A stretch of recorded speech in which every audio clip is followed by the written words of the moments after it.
welcome along. My name is Richard Shaw, host of 4020 Live. Sometimes Rugby League's #1 podcast in the UK. Most of the time it isn't. A great panel with us tonight. Phil Catherine on the end. I've read the magazine on the way in and I've forgotten your title. Managing editor. Was it editor at large? That's it. Rugby League prostitute. Rugby League prostitute. Mercenary. That's better. No. Mercenaries get paid. Definitely not mercenary.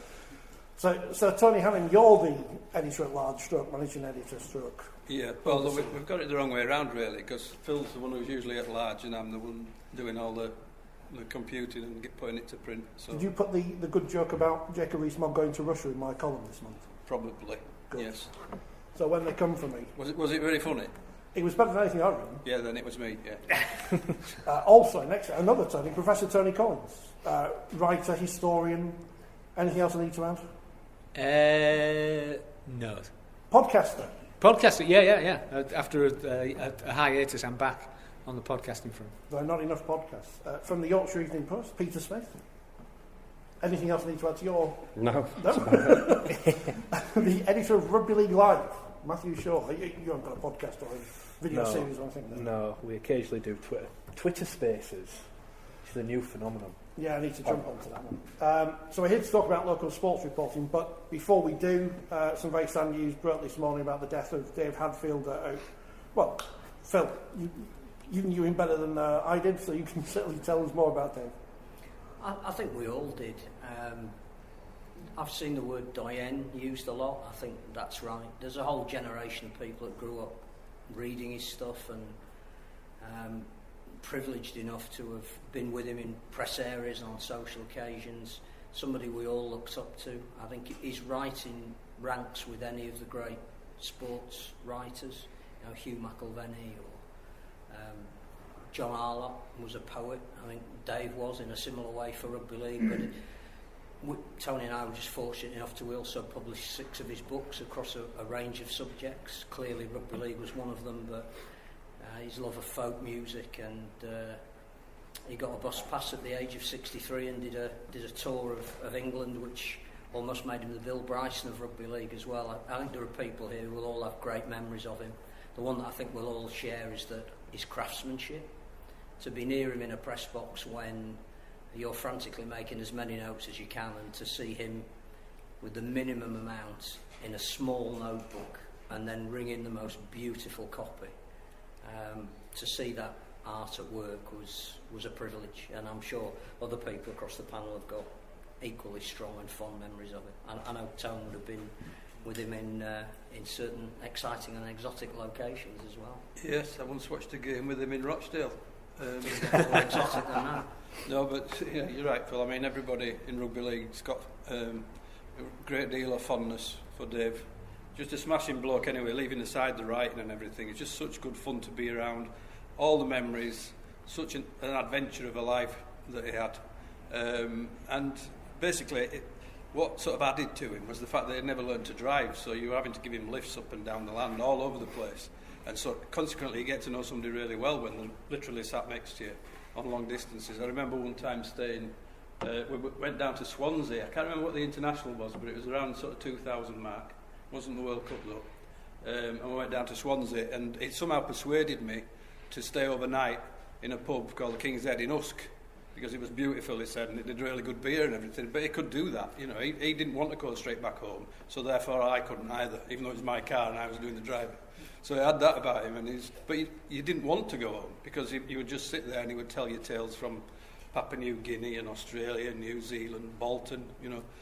Just an amazing individual, and such a talent, as Phil says there. Just his writing was just something to aspire to, and I think that for all of us, certainly influenced me without question, and I'm sure it did other people as well. And here I know he did, because he wasn't.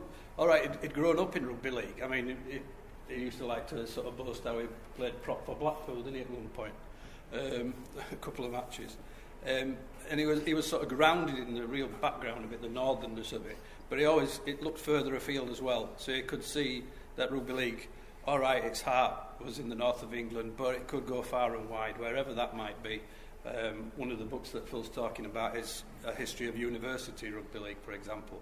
He always looked at the bigger picture, and the most important thing is it was so funny.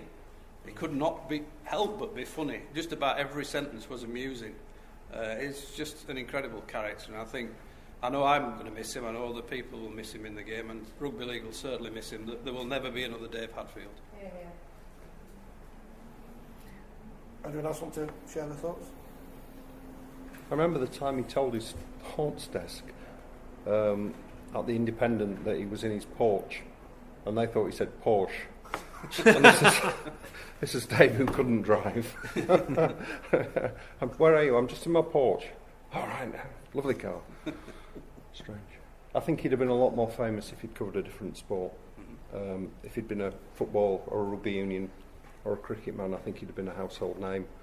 But unfortunately, rugby league doesn't get the attention it deserves. But it gets the amount of attention it gets because of people like Dave. Without people like Dave, it wouldn't feature on the sporting landscape at all. And he's the best rugby league writer I've ever come across.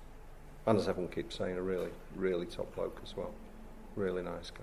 I think the other thing that he had as well is that he was a great rugby league writer, talking about the game, but also he had the ability to relate the game to wider society. And I think if you read those Up and Over and I can't remember what was it, Down and Under, you read those books, and actually they're really interesting just from a rugby point of view.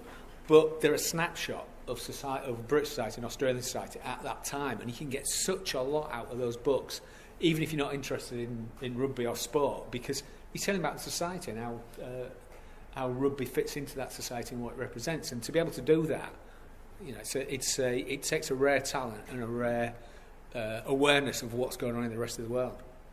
And because of that, we were saying this before we started, almost irreplaceable. Not almost, he is irreplaceable. Yeah, he is, because the way that you would have never replaced Dave Hadfield anyway.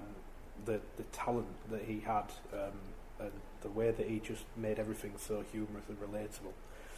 But the way that the world of the media is going now, there isn't no one is taught to be Dave Hadfield either, which really is a loss to the profession.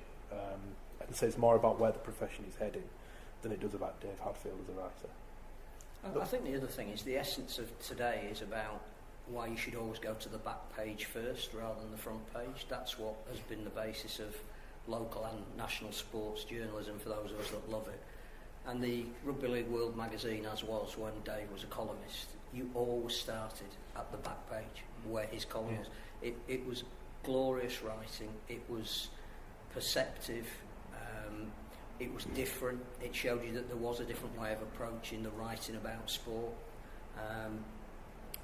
and clearly I just think we're never going to replace something like that, and that is something that was a staple of local journalism. He came from the Blackpool Gazette, and that's what we'll miss as much as seeing him around ordering 6 pints with 5 minutes to go before closing time. Obviously somebody who's never going to be forgotten, Dave Hadfield. Local sports reporting is what we're here to talk about tonight. Professor Tony Collins. Yeah. When did it start?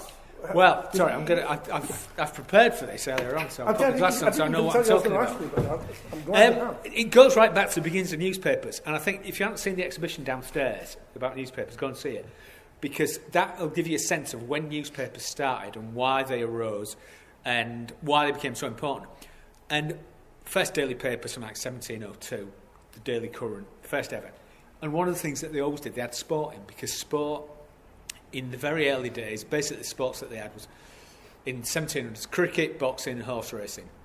And they developed at the same time as newspapers were developing. So you get that interrelationship, they're both dependent on each other.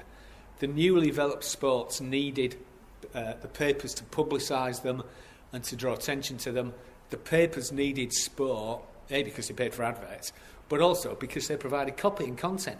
And in a sense, you can see what was happening then, that they wanted sport and they wanted the gossip and the day-to-day happenings in sport, not just the matches.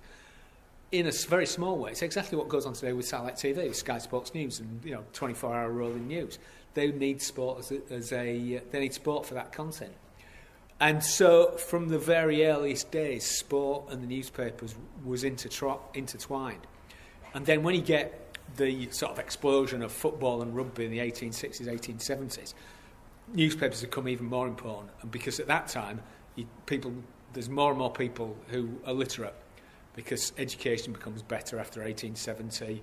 There's no tax on newspapers, which there used to be, and again you can see this downstairs, the taxes were removed from newspapers. So everybody could buy one, everybody could read one.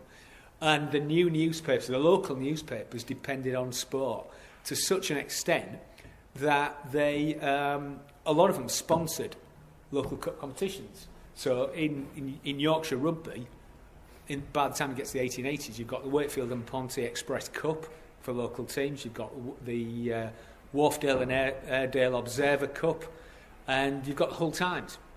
So local newspapers feed off sport, and that obviously, because they're demanding more coverage, they need journalists. And at first, the first local sports journalists weren't journalists at all. They were just people associated with the club who'd send in reports. So if you go back and try and research your club in the 1880s, 1890s, if you didn't have someone on the committee who could write or knew someone at the newspaper, then you probably weren't going to get very good coverage. And again, as it became increasingly important, that's when actually people were employed full-time to work on sport. And you get some famous ones like Yorkshire Post, A.W. Pullen, old Ebo, who worked on rugby and cricket. And then in 1895, he denounced the northern clubs for breaking away from the wonderful amateur rugby union. And he said, amateurism is at the heart of our game. That's the most important thing. And then when Leeds City was formed, the forerunner of Leeds United in 1905, he's on the board of a professional football team. So there's a bit of, as usual, there's a bit of a double standard there. And also, by that time, you get journalists who are actually sports administrators.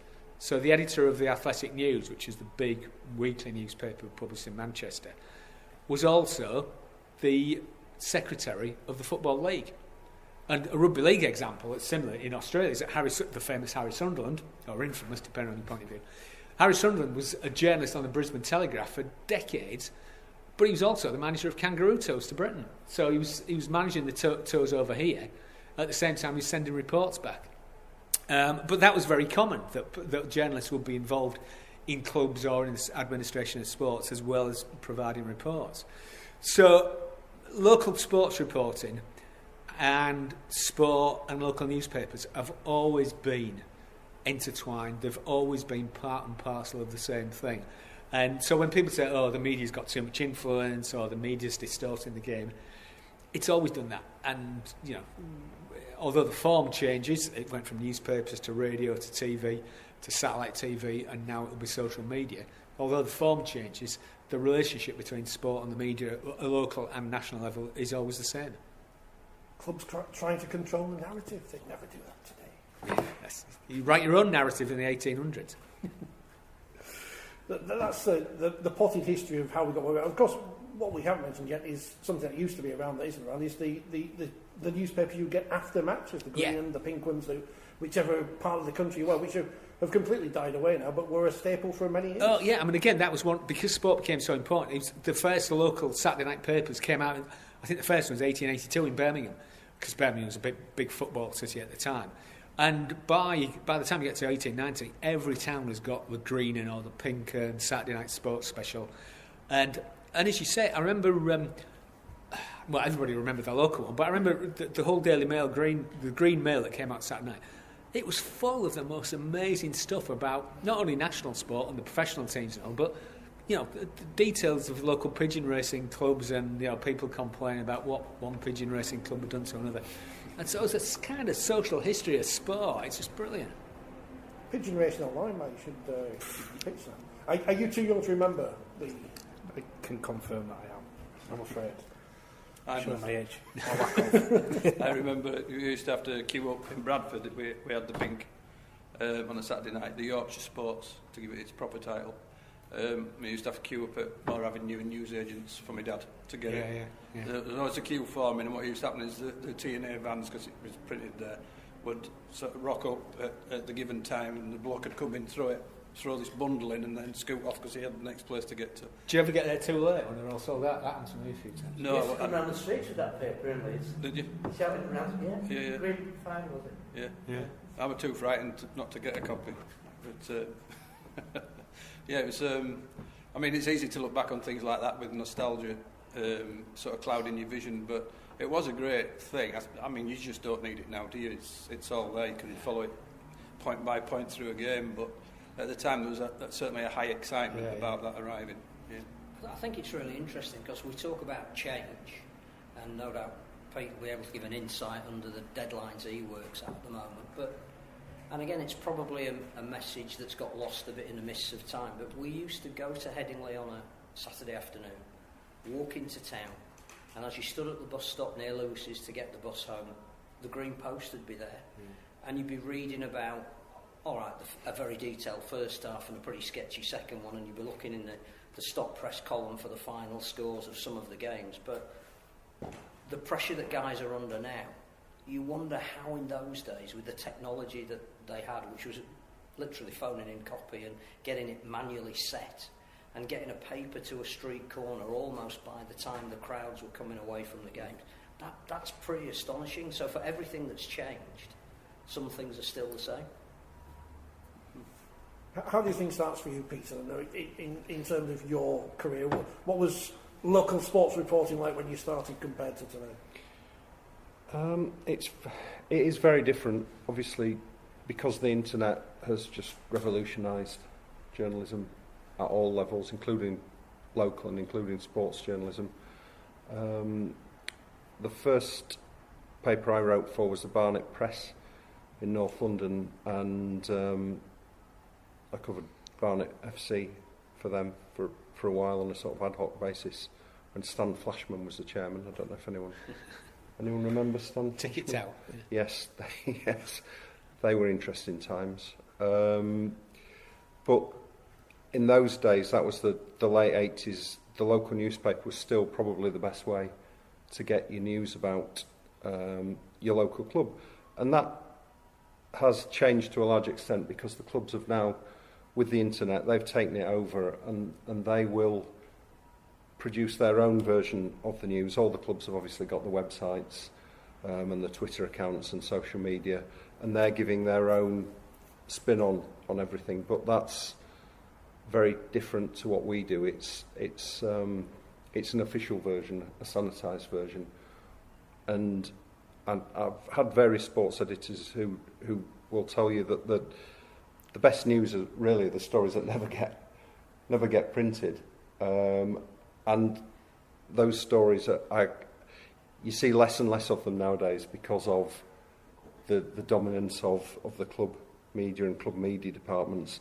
And it's difficult for journalists on newspapers, I think, to take a fresh approach, really, because the clubs obviously have a head start on you because they're producing news about themselves. If you were to write a newspaper about your own family, you would get the exclusives. So it's difficult. So you have to look for different types of reporting. It's not so much the match reporting now, although obviously that's still a big part of it. But people tend to prefer to read online shorter versions of stories. So you'll see a lot of things like what we learned about Leeds Rhinos from this week's game with 5 points rather than an in-depth considered article, just because people tend to have less time to read it, and they will read bullet points in an article a lot more than they will an in-depth article. It's not as much fun to write, obviously, and I don't think it's as much fun to read, but that's just the way things are going at the moment. You look back, as Tony was saying, the newspapers from 100, 120 years ago, the detail in them is just absolutely staggering. I've just no idea how the guys in those days did it to get that much detail into the paper and so quickly. But nowadays, I think there's there's less focus on maybe on the detail. Trivia has become a lot more important, I think. There is still room for quality journalism, but it has to run alongside stuff that will get people's eyes on the website and eyes on the paper. I don't want to use the word, Matthew, but it's clickbait, isn't it? I think the term clickbait can be generalised sometimes, because I don't think there's a journalist in the history of time who's done an article with the intention of not getting people to read it. So, I think throughout time, what is clickbait? For me, clickbait is when you produce a headline maybe that's very misleading to get people to click it. I think sometimes that can be misinterpreted, and people believe that if you write a story that maybe isn't of interest to them or they don't agree with, that is clickbait. What I would say is there are a lot of subtle techniques that are now used that wouldn't necessarily, if I showed you them, you would not say is clickbait, but actually is clickbait, just in a very, very subtle way.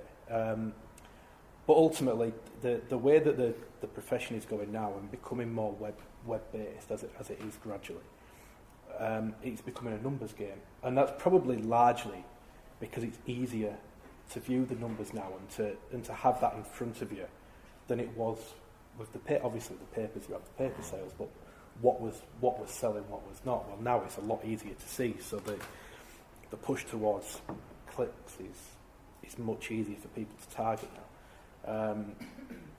The threat is that there is a push where some publications just become so obsessed with numbers that they are willing to sacrifice their integrity to get the clicks.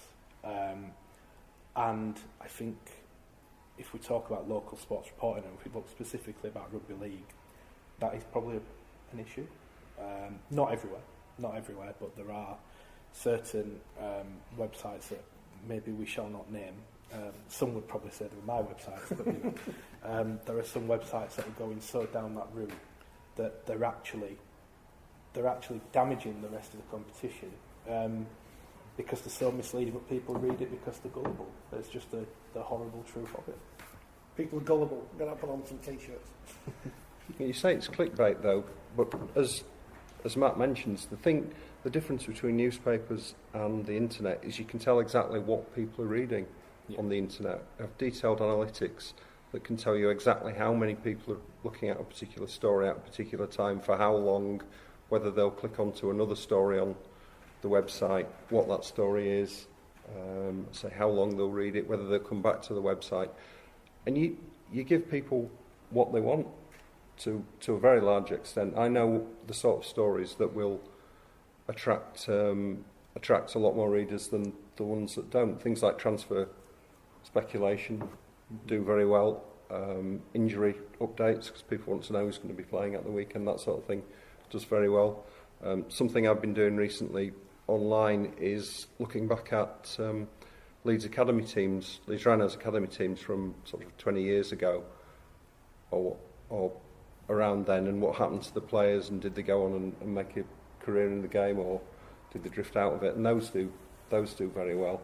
So we're reacting to what people want to read to a large extent as well. I think what I do is a little bit different to Matt, because I write for a newspaper as well as the internet, and some things that people like to read in the newspaper won't go so well on the web. But that's one thing about the internet, is you can tell what people are interested in and what they're going to read and what they want to read. And just to pick up on that, as we talk about local sports reporting, I work in an office and I've got two screens in front of me, and at all times I will have a piece of software that shows me exactly how many people are on our content. It breaks it down into how many people are on each article. It tells me how long they're engaging with the article, and then we produce a newsletter 2-3 times a day, and everyone gets an open rate, a click to open rate. So we have all these statistics that tell us exactly what people want to read. So ultimately, I know a lot of people don't like the way modern journalism is going, and I completely see the point as well, but ultimately, the stuff that we produce we do it because the facts tell us that that's what they want to read, and so what do? You simply, rightly or wrongly, and I'm with Pete, I don't like writing a lot of the stuff that we write, but it delivers. It delivers for the company, so that's why we do it. I think one of the significant differences is about breaking news. Because again, going back to the days when you got your green post as you went home, every lunchtime we would look forward to what was going to be in the evening paper. And the paper would have been rewritten 5-6 times during the course of the day. So when you walked past the seller on the street corner, the vendor would have an indication of what was in the paper. And if it said big rugby transfer, your first indication was that's where you got the news from. And nothing can operate in that way anymore, because partly, as Pete was saying, it's the clubs that determine what news comes out and when it comes out and how it comes out. But the clamour now is not to read it in the paper. Therefore, the function of a paper has to move on and be different. But yeah, I used to love running home from school and thinking there might have been a report coming from Australia about the Great Britain team who was touring over there, because you wouldn't know about it if somebody hadn't written 2 paragraphs from Wide Bay, which you had no idea where somewhere like that was, or the tourists had beaten Riverina, and that was the only way you could find out, A, if the guys that you followed had played, had they scored, what was the score, and it all came through the local paper. And we sort of lost that, and I get a bit nostalgic for that maybe, but just an indication of how things are. It's not necessarily about breaking news anymore, it's about eliciting opinion. It's interesting that, because I obviously work for League Express, which for those of you who don't know is a weekly rugby league trade newspaper, and there was still almost an attitude of trying to keep that, but in the modern world it just didn't work. So we would try and hold stories till a Sunday evening, which is when the paper came out, and the amount of stories that we would lose because we tried to stick to this principle of doing it, and then because of the web we just would lose it. It was crazy, and I think it's admirable that there is still that nostalgia and people still want that, and I think it's great, but you're just going to suffer as a consequence. You mentioned the breaking news as well. I think what's interesting is there still is a little bit of structure that people try to stick to, in that, again, because you've got all these statistics, you can see exactly when your most popular times on your website are. So for us, between 6 and 7, it's always popular when people are waking up. This is lunchtime when people are probably on the lunch break and coming home in rush hour if they're on the train or what have you. So you always try and keep your stories till those times, but obviously it's a constant balancing act of, will someone else have this? Is this going to save the club? Going to do it? So on and so forth. So it's a really difficult environment for people to work in nowadays, I think. You're also looking at maybe a loss of romance around it all, because I think one of the things with sport, just in general, is it's all about romance and excitement, and that's why people get so wrapped up in the nostalgia of it. So most of us on here are old enough to remember sort of listening to cricket from Australia under the bedclothes and all that sort of stuff, which of course now you don't have to do because it's on the Sky and it's all live and everything. So, and that goes the same with the written media as well, because we're obviously just been talking about factual things, the actual what's being said, rather than the way it's being said. You know, just to throw back to Dave, for example, it wasn't just about giving you the facts, although you got the facts. It was about how they came across, and obviously with online stuff, there's not so much room for that. I mean, people admirably try the long read approach, don't they? But more often than not, I would say sports journalism online is consumed on a factual basis, so things that you want to know, and as precise and straight to the point way as possible, which is what everybody's been saying. But it would be nice, I think, to sort of try and encourage somehow or other. I mean, we do with our magazine, don't we, with 4020, the idea of longer reads again and reading just for the pleasure of it, really. So it's not just that you're learning something you didn't know, which is always nice, but it's just the sheer enjoyment of the written word, that sort of thing. Now, that's a hopelessly romantic thing for me to say, but that's what I'm getting at, really, that sport is wrapped up with romance. So it would be nice if we could find a way somehow to keep that sort of spirit alive. I think it will come back to a degree. I think a lot of it's cyclical. I mean, you look at the music industry and how that's evolved, and then vinyl's come back and become popular again. I think Craft beer. You're gradually seeing across local. I mean, the athletics are an interesting concept, but that's one of the better examples where people will pay for that for longer form reads, and you do see independent paywall websites now coming up that are providing long reads, and I do think it will gradually come back, but at the minute the focus is so heavy on pure sheer numbers that you can never really get that. I remember writing a piece about this about 2 years ago now, and I did what I consider to be one of my best pieces of work in terms of actual pure journalism. But I'm looking at the numbers and it did rubbish. And I spent hours on it. I spent hours getting all the info, ringing people, verifying it, so on and so forth. And in the same, so at League Express we put stuff out all at the same time on a Sunday evening. So that went out. And then I had some absolute throwaway transfer line that I did not care for, but, it had it. Outperformed it 4 clicks to 1 over a big scale. So it's like, and it took 5 minutes to write. Yeah. So, and the problem you've got is, going back to the audience, if that's what people want, people aren't going to invest the time to write these great pieces when they don't. Yeah. Ultimately, I suppose what I'm trying to say is the audience are partially to blame for the way it's gone, rather than the actual journalists. Yeah. I know it's the way you talk. I mean, I went to uni quite recently, and we did do feature writing, but the key principles that were taught throughout it was your first line is your news. You do this, you do this. You write 300 words and you're off. Yeah. That's it. That's what people are taught now. Yeah. That's the interesting thing about the changing role of the journalist, which is why I think it's important to have Pete on the panel, because I'm lucky enough to sit next to him most games. We travel together to matches. The pressure that he is now under to produce not only the words, but pick the pictures, design the page, to have it done almost before the game is finished, to have a final paragraph that encapsulates what's happened before you actually know what's happened. I think that's the bit that the readers don't see. I mean, again, the best person to tell you how it's changed is Pete himself, but I've seen over the 20-odd years that he's been doing it, that the pressure on him as a journalist to provide the copy within the time frame that the newspapers now need the time frame, the fact that the deadlines have come forward so much that you used to maybe have until 10:30 to get your final copy in. You probably had time to do a rewrite while you were at the ground.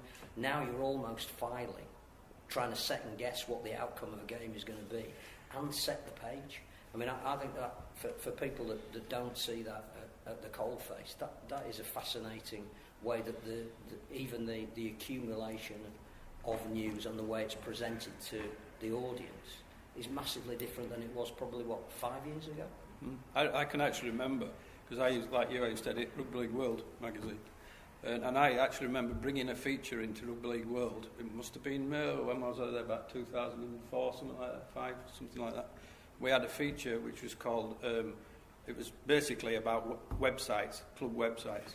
So, and I can remember doing the very first one, because Wigan had just started a website, and that made about 3 pages, the fact that they'd started a website. And that's not that long ago, is it really? Or maybe I'm just getting old. It's both. Doesn't seem that long ago. And so it just shows you that the pace of change has just been immense. So, as Matt says, things probably will go around in a circle. And you get similar sort of debate with the music journalism, for example. Very similar arguments going on with publications closing down, like the NME. I mean, who would have ever imagined the NME would close down? And now I think we're the only monthly magazine out there currently that you can buy on the shelves. Yes, so that's Forty20, obviously. So, you know, it's in League Express that Matt spoke about earlier. We've just now got one newspaper and all that. So, I don't know, it's easy to be pessimistic about it, but I do think in the bigger picture that if you can produce quality and you can find ways to actually, I don't know, sort of experiment a little bit with your copy and be imaginative, then maybe as an industry, in whatever we're talking about, obviously we're on about sport here, you can maybe get people back into the habit of picking that stuff up off the shelves. Let's hope so anyway. I think Matt had a good point about it being cyclical, and that obviously you've got the Athletic, the most prominent example of long form reading. I'm just thinking back in terms of history, that what you got when sports journalism first emerged in the 1880s, 1890s, all about the newspaper, match reports, what's gone on in the match, and then you get sort of transfer news and all the stuff that we're used to today. But you also got towards, you know, maybe 20 years later, the development of sports magazines, monthly magazines that in our terms would be long form magazines, and they're connected with, in a sense, for want of a better term, the intellectualisation of sport, where people start thinking, well, this is more important than just what's going on the pitch. What about the broader, you know, how it relates to art, how it relates to society and things like that. And you wonder whether that type of process will occur now online, that as things move and, you know, people start to want a bit more than just what's going on in transfers and the rest of it, then that's where the space opens up for long form writing, which is really what the Athletic has tried to cash in on. Are we concerned about perhaps quality going forward? Obviously not anyone sat on this table, but I think 20 years ago when I started in local radio, I was given a chance at a station in Wakefield. Now, if someone my age comes along today, they haven't got that chance because those radio stations don't exist anymore. So I was given a nice ground to learn on, to improve my skills with help from professionals. But today you can just set up a website, you can set up a podcast. Anyone's a broadcaster, anyone's a journalist these days, and there isn't that. I don't want to sound like gatekeepers or whatever, but there's not that kind of quality control perhaps for anyone starting out. No, there isn't, and I think that's even changed from when I came through. I mean, I'm 28 now, so I went to uni 10 years ago. But I don't recall, and I might be wrong, and the guys to my right may be able to comment better, but even when I was, you know, going back 10 years, I don't remember there being as many websites writing about rugby league, as in small independent that have just been set up. The problem is, as you said, anyone is a journalist, so it's great in the sense that these websites give people the platform to chase what they want to do, but they haven't got the structures really to teach and educate and to try and improve that, ultimately left to fend for themselves. And I think the other issue as well, and this is just a general observation across the web, and you can see this on, you know, even your really reputable websites such as a Guardian, as an example. Proofreading is becoming less of a thing. It's all about time and just putting it out. And I know this from where I work, that this is an issue. You're relying on things like Grammarly, which are great, but ultimately the level of proofreading just isn't where it should be. Not what you would like it to be. It's not where it should be. So, generally speaking, the quality across the board isn't as high as it would, nowhere near as high as it would be in a newspaper, where things are, and you know, there's always the odd shocker here and there in a newspaper, nowhere near as much as you see on the web. And it's a real issue, but it's because that reason is because it's all just get it out now, a quick, instant. People are more bothered about actually reading it than reading something that's well put together, if that makes sense. I mentioned things changing, Peter. Obviously, Phil's mentioned taking photos, videos at press conferences. These are all new skills which weren't around when you just had to write. You know, it's adding more onto the journalist's work week in, week out. Yeah, I suppose, yeah, potentially it is. I mean, the job I do now would be very different to the job Dave Hadfield did when he set out. But that's just part, I think, of the industry and the world and society evolving. I don't think it's necessarily a problem, but you do have to be probably a little bit more multi-skilled. Yeah, we do videos now, and we do sometimes pictures, although not so much at the Evening Post because we still have dedicated photographers. That's something that's changed a lot over the years. A lot of newspapers don't have photographic departments anymore, which would have been unthinkable a few years ago, but we do, and the Evening Post photographers, stroke Yorkshire Post photographers are the best in the business. I think that's a strength of Yorkshire Post newspapers is the photographic department, and we still have sub-editors as well who will. A sub-editor is someone who will read through the copy and supposedly tidy it up and take any mistakes out or whatever, and also put the headline on and put it onto the page. We've still got people doing that for the newspaper, although not for the web. It tends to be the reporter himself or herself who will put headlines on, and sometimes web copy doesn't get proofread. I'd like to try to make sure mine does, because if you write 1,000 words on something, you're going to get one or two of the words wrong. That is just going to happen, especially if you're writing under pressure of a deadline. But I'd like to think that the quality control is still there, but the job is very different, to how it was even when I started. I would imagine that's probably the case for Matt in his 10 years. Yeah, absolutely. It has changed. I think one big issue that about journalism generally is that we keep mentioning the Athletic, which is a paid-for website, but people have got used to not paying to consume news, and obviously it costs to produce, because I get paid, not very much, but I do, and we have to obviously find some way of generating revenue. So at the Evening Post now there is what you call a paywall, so you can get 5 articles a week for free, and after that there's a block put on the website. We're encouraging people to subscribe. It's very cheap, a lot cheaper than buying the paper, and I think once we get more people subscribing to the newspapers online, then I think you might see a little bit of a move away from, I wouldn't say what we do is clickbait, but from the sort of things that are just designed to bring in numbers, to the long form stuff that Matt and Tony have been talking about. I think that might well come back when you get more people actually subscribing to the websites and generating the income. I think there is a move now towards retaining loyal customers or loyal readers, where before it's all been constant gain and growth. And I think now there is a bit of a attitude shift towards retention and making sure that your loyal readers become super loyal readers, as they're called.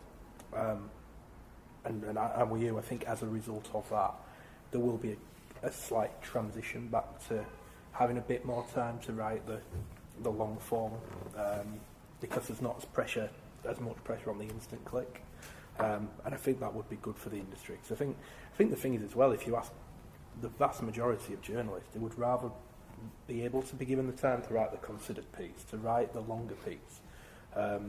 I take much more enjoyment of that, and I never get the time to write them ever. But I'd much rather do that every day. So I think it's going slowly. It's going back in the right direction in terms of instant long form. We're getting somewhere better towards a balance. I think that's the other thing that it's difficult to appreciate because we're right in the middle of it, that over the past 10 or 15 years there's been, thanks to the internet, mobile phones, all the rest of it, there's been this incredible change in society. It's changed so rapidly. And again, you're not, because it's happening around you, you're not necessarily aware of it until things like this, you can compare and contrast. And as you said, that an equilibrium is found eventually. Mm-hmm. I mean, maybe it will be, through stabilising subscribers or whatever, or maybe it'll come later. But at some point, it will start to level out, and a new normal will come. And I think not. You can see this in the past as well. I think it's easy for us to sit here and think, in the past it was always like, you had the national papers, the daily papers, and that was the same forever. But sports journalism was always in the process of change anyway. So you went from like the 1890s and the 3,000 words on one match report to the tabloids that started to emerge in the 1920s and 30s and much shorter reports. And then in the 50s and 60s, you had sports reporting. It was very much about personalities, scandal, which Eddie Waring was part of as well. He was actually one of the leaders of that type of journalism. So sports journalism has always been in a process of change. Just that I think over the past, because of the tremendous technological and cultural changes that have taken place over the past 2 decades, it's been in such a position of flux. It seems difficult for us. I mean, even a youngster like yourself, who come from the sort of what it was like before, to imagine what it's going to be like. But maybe it is starting to balance itself out. I think balance is the thing, isn't it? Because local newspapers in particular were founded on match reports. That was the place that you went to, and if you're a historian, still is the place you go to find out what was happening in that era. I tend to do match reports now that are read 3 or 4, possibly 5 days later in a trade newspaper. You're writing maybe up to 1,500 words that are probably never going to be read. Because if somebody instantly wants to know what's happened, they can get it on the Thursday night that game was played. They're not going to wait to see Monday morning's paper. The only thing they're going to look at is who you made man of the match, so they can disagree with you. So that's one thing, the balance between the instant, which the local newspaper used to actually be the provider of, to where do we find this long form. And certainly one of the things that we tried to do when we set up 4020 was encourage new young journalists to be able to write long form about topics that they were invested in rather than news, so that to get that feature-driven element to it. And whilst that opportunity still exists and we welcome it, not that many have come through. You can't see where the next Dave Hadfield is going to come from. But I think there is a demand for it. There is still this desire, even amongst older people like me, to take time to read something, to buy something perhaps in print, to consume it over a week.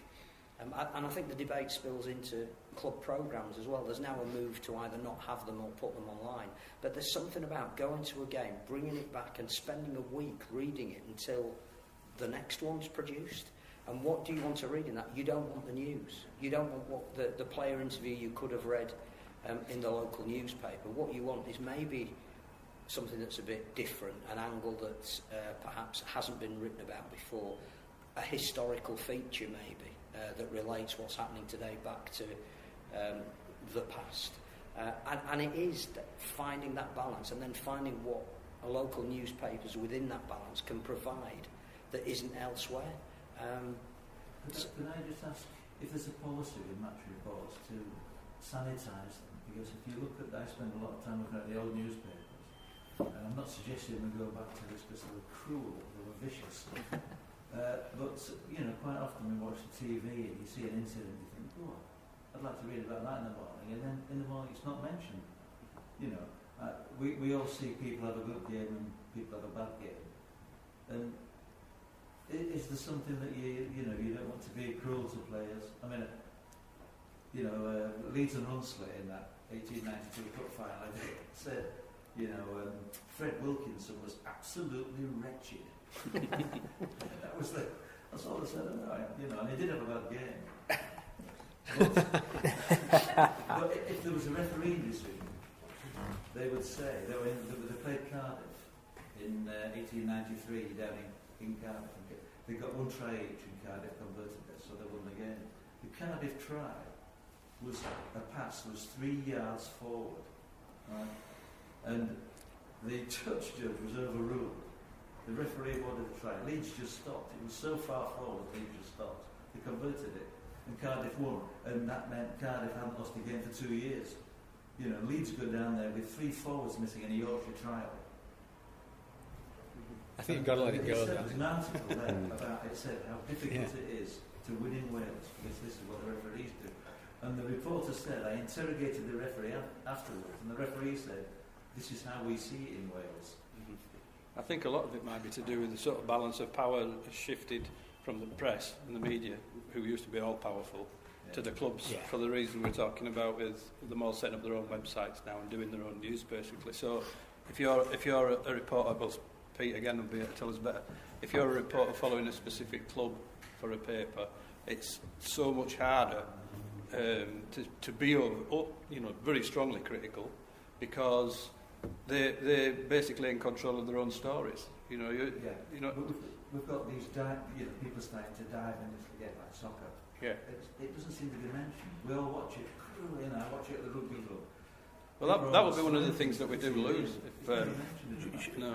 if like local papers do diminish in importance. That's one of the things we'll miss, because I think, thinking back to the TNA, which I grew up reading, at that time you had correspondence for athletics, you had correspondence for Bradford City, Bradford Park Avenue, Bradford Northern, as was, Bradford and Bingley, Rugby Union, and so on and so forth, all the way through the sports. And each of those knew that club inside out, but they were fearless in being critical when it was required. I'm not saying Pete's not, because it would be, I'm sure, if he needed to be. But that sort of thing becomes less and less the more powerful the actual clubs get. They can, they don't really need the local paper as much as they used to do, because they're doing their own thing and it's all online. So it's difficult. There's a bit of a push and a pull about it, I think. I think part of the reason is that you said you watch it on television in the club. You'll get a more detailed view than most of the journalists. Yeah, so but in the past... You want to know what the journalist is the expert, and you'd just like to know what he thinks but in the about past... it. In the old days, you had 5 of them. What was written in the paper was sacrosanct. Now people have got an opinion before you've even had the chance to see it at the ground, and you're reporting on it in a time scale where you haven't got a chance to go back and have a look at it. And now not only can they call the players idiots and everything, they can also call the journalists idiots and do immediately if you say something that disagree. Yeah, go on, Pete.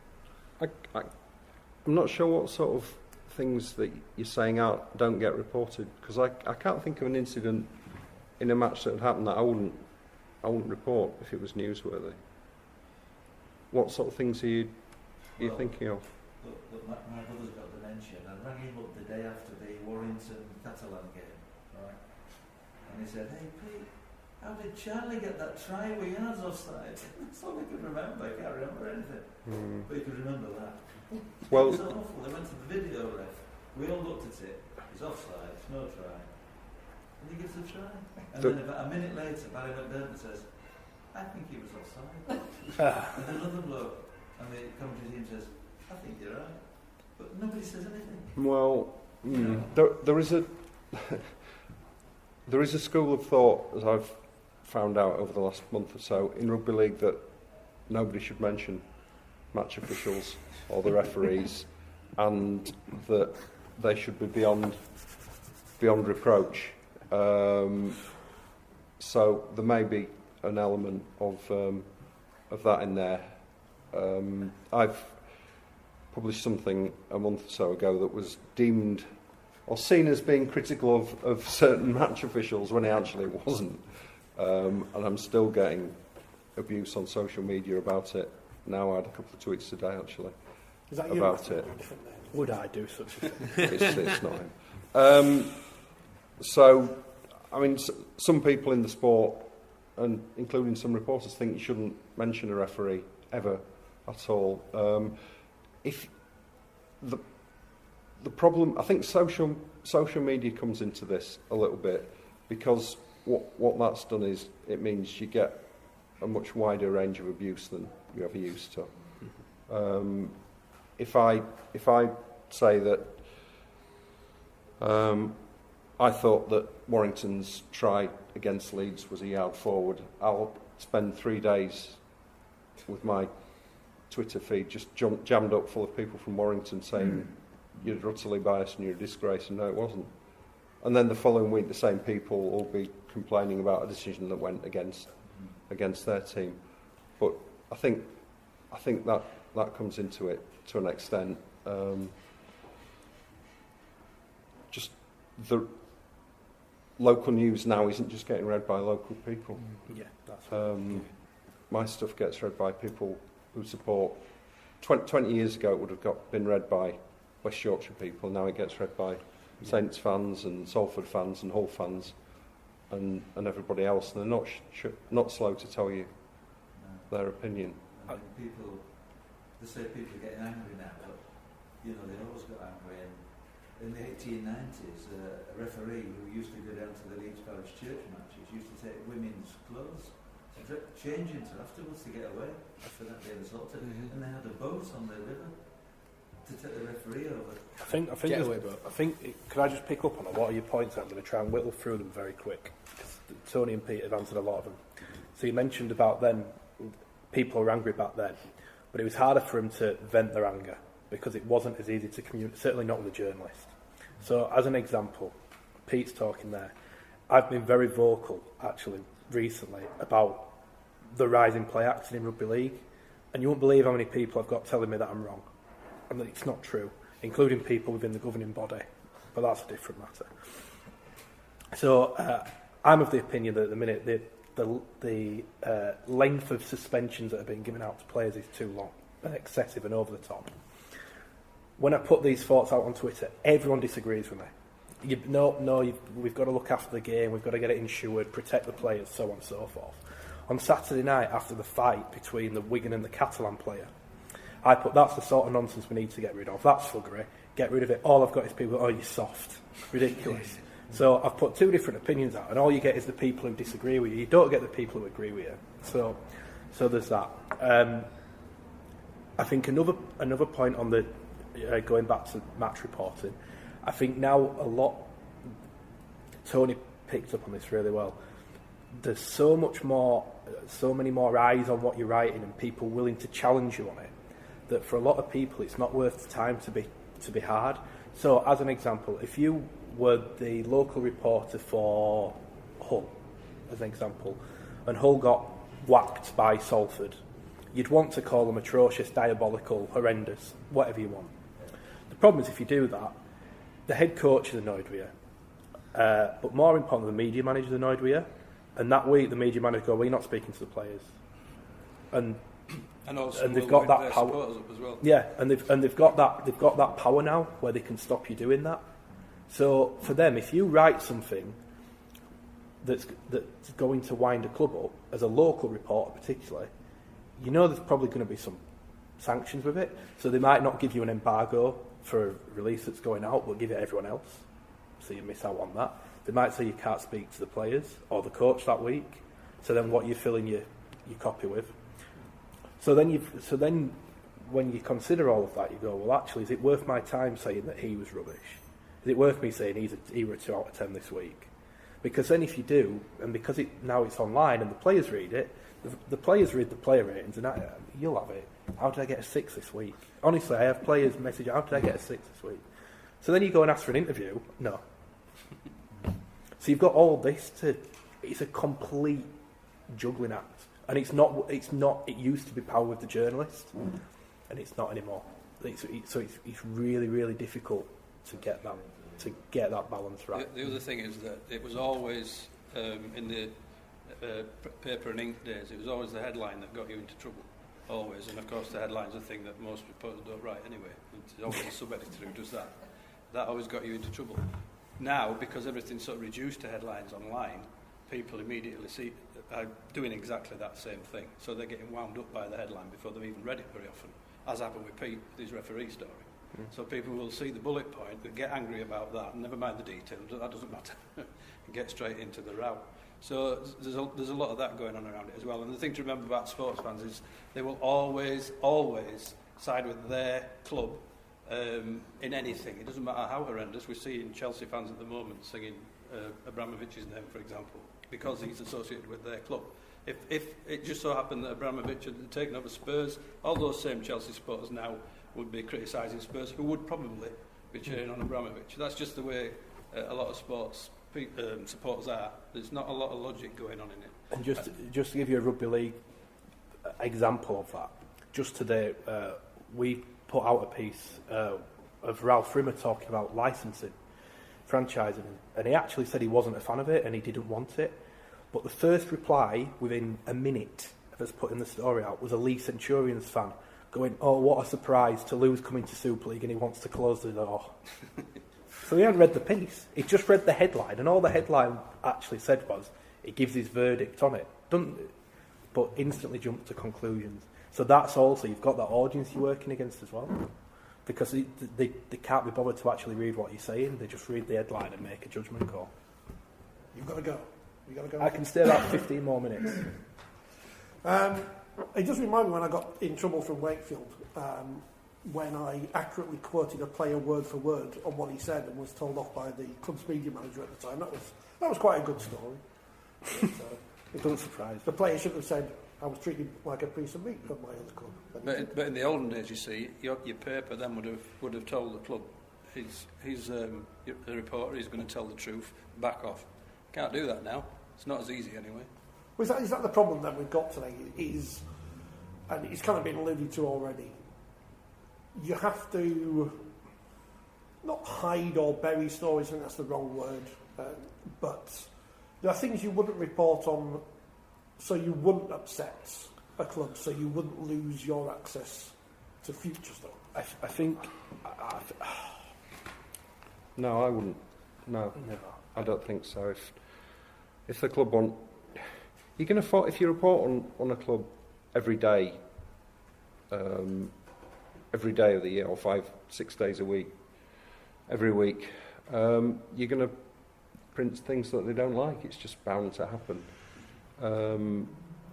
Certainly the clubs I deal with the clubs themselves, some individuals wouldn't be, but the clubs themselves are pretty smart enough to realise that. And I mean, I know quite a lot of journalists who've been had access denied and have been barred from press boxes and that sort of thing, but it's never happened to me yet.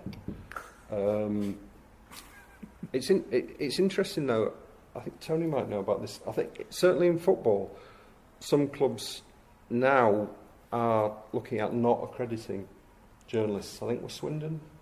Yeah, I think that's increasingly the case in football because there's another club as well. Was Brentford? Have Brentford done a similar thing? Sure, but yeah. So the idea is if you're a journalist and you say, "Can I have a ticket for this match?" They'll say, "No, we'll provide the match report." Yeah. And there was a famous occasion, I think it was Swindon, a couple of years ago when they got relegated, and the match report from the match they got relegated didn't mention the fact they'd been relegated, and that caused a huge stink because obviously every newspaper journalist in the country read the report and all pointed out the fact that it had missed this quite pertinent point out, and that's what will happen if you get clubs reporting on themselves. They are going to gloss over the not so nice bits. Yeah, and I think because for the club, that they want their fans to become consumers and be loyal to the brand, and so they don't want negative messages because it might stop you buying the third away strip of that season, things like that. And I think that's the other thing that's happened over the past 20-30 years is that as particularly football has become so much more commercialised and it's all about extracting the extra value from supporters, the fact that it's easier to control the media feeds into that as well. In a sense, the media people are becoming part of the commercial department. Part of the problem, though, is a bit like society. The fans are more divided, even within a particular club, than they ever have been in the past. So instead of relying on the media for information of what's happened, whether it be particularly biased in terms of the referee in Wales costing them the game, you now only need to lose one match and half of the supporter base wants the coach sacked. How do you pitch your report that features those who are loyal to the club and will follow them through thick and thin, and those who, because they didn't play well for half a game, want the entire players and coaching staff removed? That's the bit you've got to step back from. So it's not that you wouldn't criticise, it's that you've actually got to give probably more of an overview and be actually more balanced, because you know that the extremes of either are going to be calling for things that are not realistic in any way whatsoever. So I think that, again, for a journalist is why it's not necessarily pandering necessarily to an audience, because the audience is a lot more fractured and fragmented than it's ever been before. Yeah, I think Victoria. Sorry, I was going to say the other point, which I think is really important, is that as a journalist, you've got to be willing to stick up for yourself as well, which I think a lot don't want to do now. I'm of the opinion that if I write something because I believe in it and I think it, and sometimes that will upset people. But I think if you believe it and you think you're making valid points, you are making valid points. It's hard for them to sulk with you because you just, you know. I wrote some pretty scathing stuff about Wigan last year that didn't go down too well with Wigan, but it's truthfully, like, it's actually strengthened my relationship with that club, because I think, and I don't know, you'd have to ask them, but they've seen that I'm willing to write stuff that I think about them that's negative, and it works in their interest now to actually try and have a stronger relationship. So I think you've got to be willing to show that you aren't scared to say the tough stuff at times as well. So I think, again, there's so many different ways you can look at it, and so many different ways you've got to get it right. It's a lot harder this light than people think. To be honest. In my experience, Wigan are the worst moaners. Fans. Oh. If Wigan, good club, Wigan, but the fans. Is this going online? Well, I'm quite prepared. I've said Has this. it been live tweeted? I've said this on the record in the past. Wigan fans will just complain about anything you write about them. I've not left us too much time to talk about the future, which I want to do. But there's I think we've. Victoria had it as well. Yeah. Oh, and you go first. Oh, sorry. Yeah. If you could pick a time that you want to be a journalist in, which time would you pick? Because it sounds to me like modern world, yeah, it's all very great, but we put the drawbacks. People are writing fake news. You know, what would you rather be now, where it's so modern and instant, or which time scale? People are writing fake news, but it's not, like, personally, I'm not. So it's not, I think, I can only speak for myself individually, but I see my job as to still report the news. I suppose in a way I'm still a little bit old-fashioned. That when I wake up in the morning, I want to go chase the actual story, where some want to go chase the cheap, easy clicks. I pointed like that to you then. I don't know why I did. I didn't mean that. So it's so hard because I've not experienced the past. The idea of having to speak my copy down the phone sounds horrendous to me. I can't think of anything worse. You never done that? Really? Never done that, and I would never want to do that ever. You ever put coins in a box while you're ringing? You're doing it, yeah. Oh. Pete used to do it like this, didn't you? Yeah, I want to wind the Wind phone it up, up. yeah. So the other end of the scale, Phil, because you're the oldest, I think. Is it? Possibly not the wisest, but which time frame would you rather write in? 1895, because I'd love to have worn a bowler hat. You can still do that. Yeah. Bring back Probably looks slightly more out of place than I normally do. I think I would have preferred the 1890s. I was going to say that here. I like the idea of having 3,000 words to do a match report with. Not against a deadline, perhaps, but just the creativity of that, I think, appeals to me. And also the bowler hats, for obvious reasons. But yeah, and also you got yourself a fancy nickname back then, didn't you? Yeah, You could have a Greek from Greek mythology, Tityrus or something like that. Yeah, you could, yeah. Old Ebo. Why did Tityrus come to your mind? I hope it's because I'm funny. Yeah. Okay. Yeah. 1958 to sometime before the 11th of May 1968. But that's just... It was the 11th of May, wasn't it, Phil? I think. You still bear a grudge, don't you? Definitely. People have written books and plays about it. So I don't look out to the audience because I get intimidated by the amount of people. Just a couple of things, actually. I'd like to just point out that because you want to try being a woman on the internet talking about sport, because you can even have a PhD in sport history and they'll still want to... Well, I was going to point out before they'll even read your opinion. It's 2022, what a wonderful representative, diverse panel. Exactly. I mean, if Matt had gone off earlier, would have been even older. But I think it's a rugby league panel. Women in rugby league media is practically non-existent. There's Lorraine Marsden, who's the new editor of Rugby League World, and obviously in the punditry box now, Jodie Cunningham's doing a great job, as is Danica Prim. There's Julie Stott at a national level, but in terms of actual wide representation, it's not. Rugby League hasn't caught up in that regard yet. Definitely. Do you want to come on the podcast? You should do, There's a couple of actually. interesting stories though, because in terms of media management, clubs have always done that. So I was speaking to the wife of an ex-player who then became a coach. We're talking about sort of 60s, 70s now. And she used to write his column for the club programme. He didn't do it, it was all her, and it was all her opinion. And she had a right battle with the club because there was a particular incident that had happened that she wanted to include in the programme because her husband was getting a lot of stick over this decision. And the club vetoed it, and she just said, well, then you're not having a column. And so they put it in.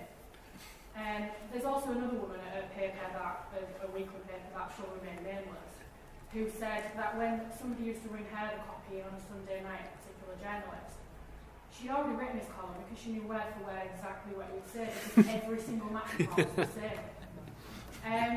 So I'd just like to give a little shout out to those unnamed women who did a lot of work in terms of rugby league media from the past, and there are a lot of them, but they never get the credit that they deserve. You know. Believe me, I was going to mention diversity. I was. I'm very people. Well, we have one person who comments on our Apple podcast and hates the fact that sometimes we have women on the panel on the programme. There's always a few. What can you do and talk about diversity and issues and things? But it is a genuine issue in the press box. I don't know about any other sport, but certainly in rugby league, when you go there, it is generally, I don't want to say middle-aged men because you're a young man, but generally middle-aged men. It is. I mean, when I came through, I remember it. Everyone like, oh, we've got a baby in the clan.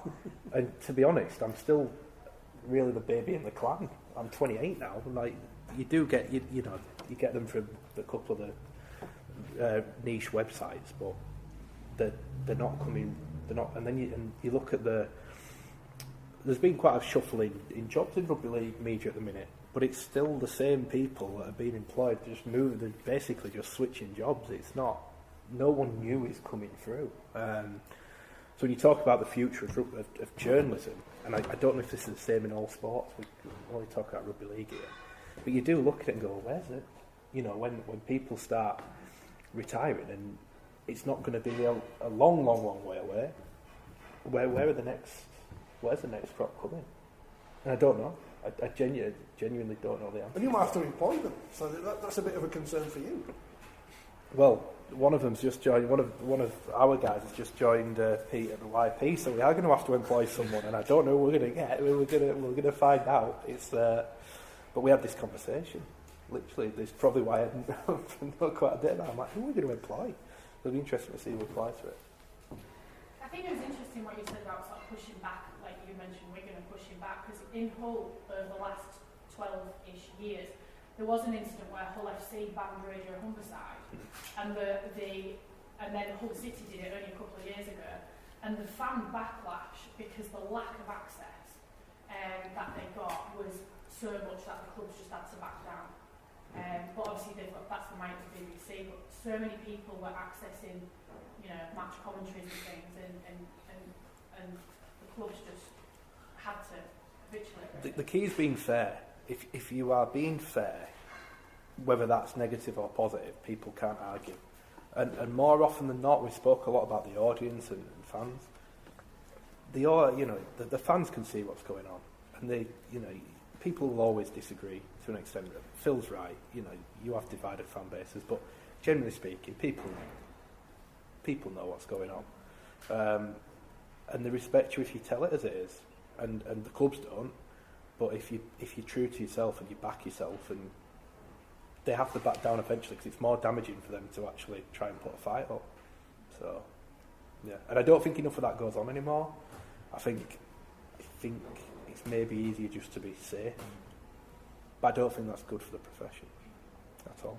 Can I just put a word in for the players? Because wouldn't want it to sound like when we say the club, we mean the players, because one of the best things about covering rugby league is that the players are so open and approachable and honest. In 30 odd years, the number of times a player said to me, "No, I'm not going to speak to you," it would be in single figures.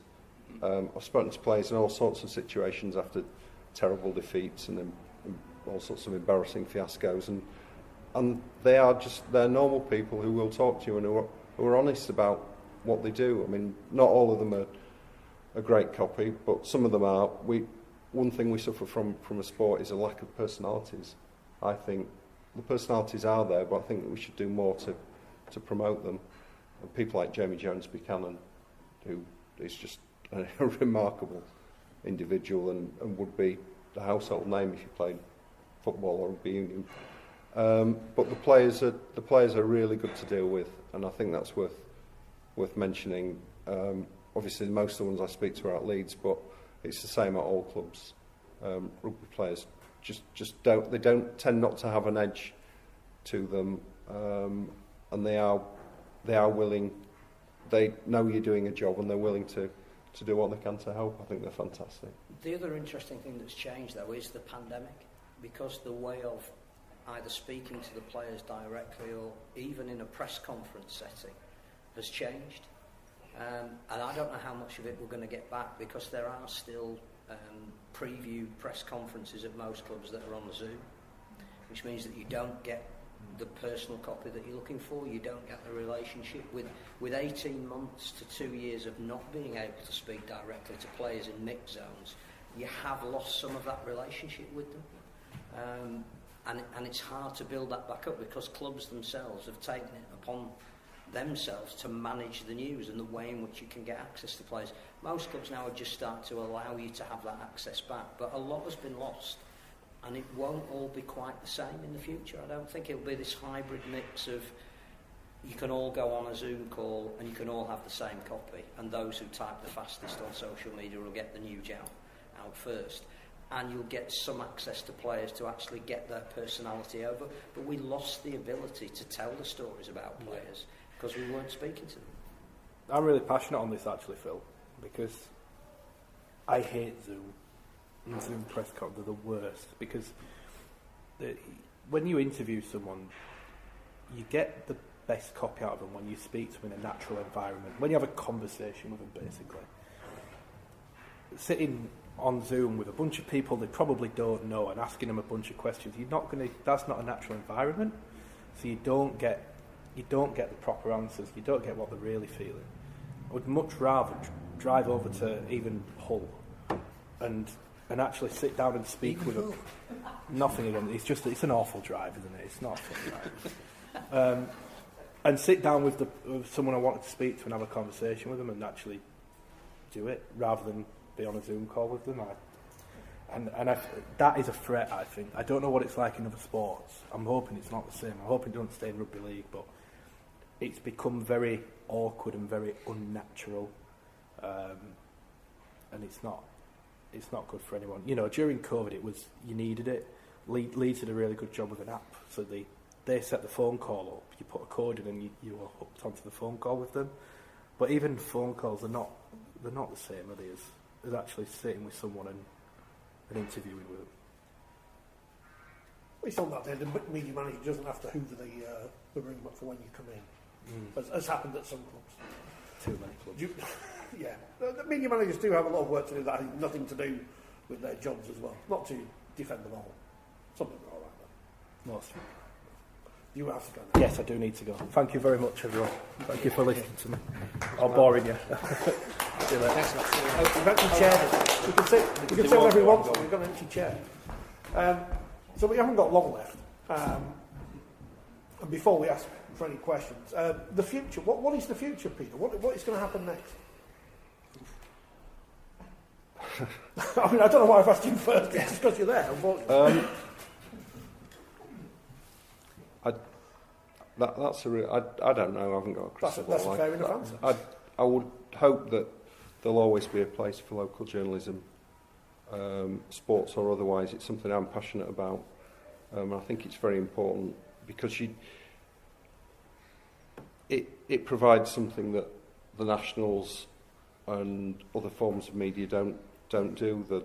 The local angle on things. I would hope that it will continue. I don't see any reason why it won't. It might be produced and consumed in different forms, obviously, with more and more emphasis on online and on the net, but I think it will still have